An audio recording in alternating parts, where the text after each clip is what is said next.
मागासलेला जिल्हा आहे कर्नाटकामध्ये, निजामशाही मध्येच होता आणि लिटरसी रेट 45% होता. बिहारच्या पेक्षा खालचा पर्सेंटेज होता आमच्या जिल्ह्याचा. ज्यावेळेला मी सांगितलं बाबांना की मग बाबांनी फटाके फोडले. बाबांनी फटाके फोडलं. लोकांनी विचारलं काय फटाके फोडतात, आज काय क्रिकेट मॅच नाही आहे, कारण पापा क्रिकेटचे मोठे फॅन आहे. मे 9 तारीखला होता.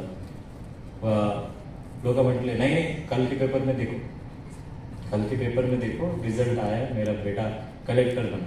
हाँ, लोकांना वाटतं नुसते खुसक्या कशा मारतात, निवडणूक कधी झाली.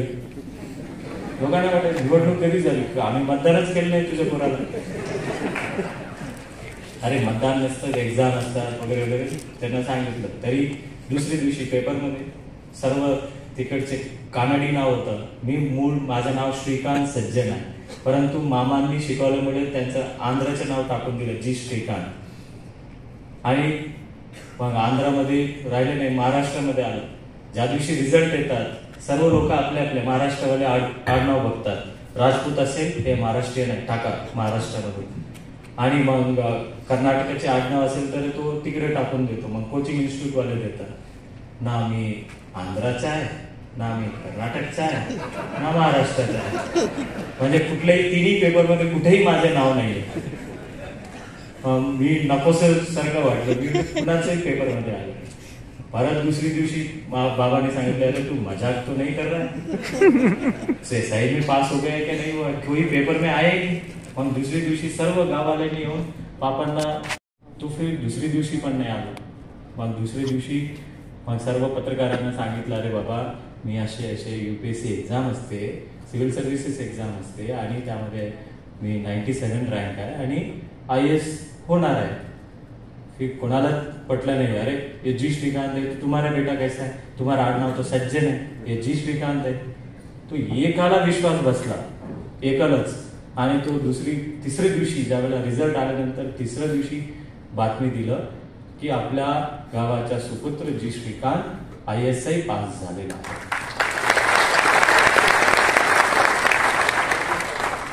IAS नाही, ISI हा पाकिस्तानचा गुप्तचर जसं गावात.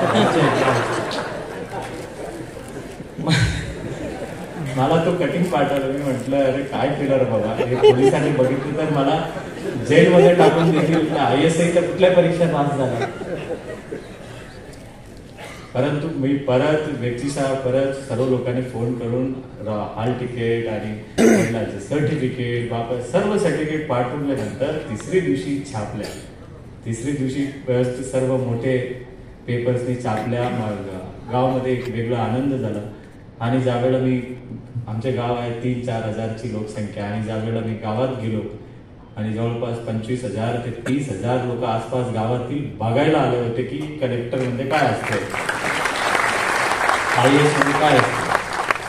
सो मेरा इतना ही कहना है कि सभी माता पिता को, यहाँ पे विद्यार्थी को, कि अपने ऊपर विश्वास रखना. क्योंकि तुम ऐसे एग्जाम या कोई भी बड़ा एग्जाम, कोई बड़ा भी पास होते हो तो लोग भरोसा नहीं कर सकते, और ऐसा तोड़ देना कि फिर उसके बाद आसपास सभी लोगों को वो तुम प्रेरणा स्थल बनते हो. फिर उससे एक फिर अलग नेक्स्ट पूरा जनरेशन पूरा बदल जाता है आसपास. आणि योगा आयोग बघा की मी IAS झालं तर जम्मू कश्मीर से लेके तमिलनाडु तक, गुजरात से लेके अरुणाचल प्रदेश कहीं भी बन सकता था. IAS बना, महाराष्ट्र कैडर आया तो मुंबई से लेके गढ़चिरौली, नंदुरबार से लेके सोलापुर तक कहीं जा सकता था. पहिला पोस्टिंग परत नांदेड, कलेक्टर लातूर, कलेक्टर अकोला, ज्या ठिकाणी मी रेल्वे गाडीने काम करीत गेलो त्याच ठिकाणी माझ्या पोस्टिंग. आता 15 वर्ष IAS मध्ये झालं, 13 वर्ष मराठवाड्यातच झालं. अजून किती कर्ज फेडायचे आहे निजामशाहीचा.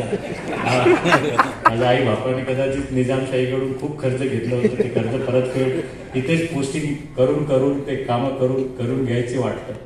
ठीक आहे, परंतु मला खूप आनंद होतो की एक ज्या ठिकाणी काम केलं, ज्या ठिकाणी लोकांनी अवकाश दाखवण्याची प्रयत्न केला, त्या ठिकाणी त्यांचं आपल्या ऐपतीप्रमाणे आपण ते UPSC एक्झाम पास झालो आणि आपण या ठिकाणी काम करतो आणि चांगलं काम करण्याचा आपण प्रयत्न करत आहोत.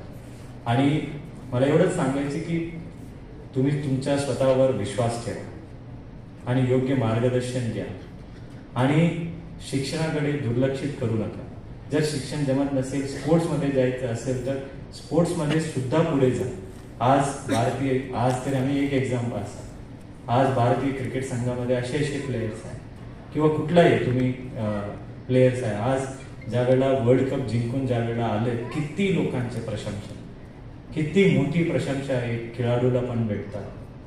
सर्व लोकांना ज्या क्षेत्रामध्ये करायचं मोठे स्वप्न, त्या ठिकाणी मोठ्यासाठी तुम्ही तयारी करा. आणि तुम्ही मी नाही होऊ शकणार असे कधीही तुला हे वाटू देऊ नका. कारण भरपूर असे उदाहरण आहेत ज्या उदाहरणातून तुम्ही स्वतःच्या भरोसा अजून वाढवू शकता. आणि तुम्ही कुठल्याही क्षेत्रात जा. आता एक पोरगी आहे LLB, she want to pursue in judiciary. आणि ज्युडिशरीमध्ये जायचं असेल तर सुप्रीम कोर्टच्या चीफ जस्टिसचं स्वप्न बघा, सुप्रीम कोर्टचा जज होण्याचा, चीफ जस्टिस होण्याचा त्या स्वप्न बघा. किंवा अधिकारी झाला, एक ठिकाणी एक नोकरी भेटलं ते इथंच समाधान होऊ नका. अजून पुढे तुझ्या संधी असेल, वय असेल, मेहनत करणे हा थांबू नका.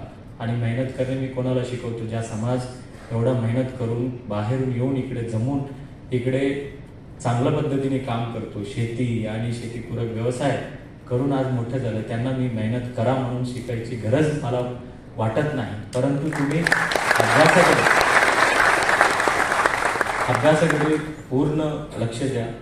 आणि मी सांगितलं होतं, माझे वडिलांनी माझ्या शिक्षणासाठी कर्ज घेऊन जे घेतलं होतं माझ्या शिक्षणासाठी, ज्यावेळेला IASच्या तयारी पण करायची होतं त्यावेळेलाही कर्जबाजारी झाले होते. आणि IAS नंतर 5 वर्षानंतर आणि ज्यांनी शेती आमची घेतली होती त्यांनी सांगितलं की त्यांना विनंती केली माझ्या बापांनी, माझ्या शिक्षणासाठी तुझ्याकडून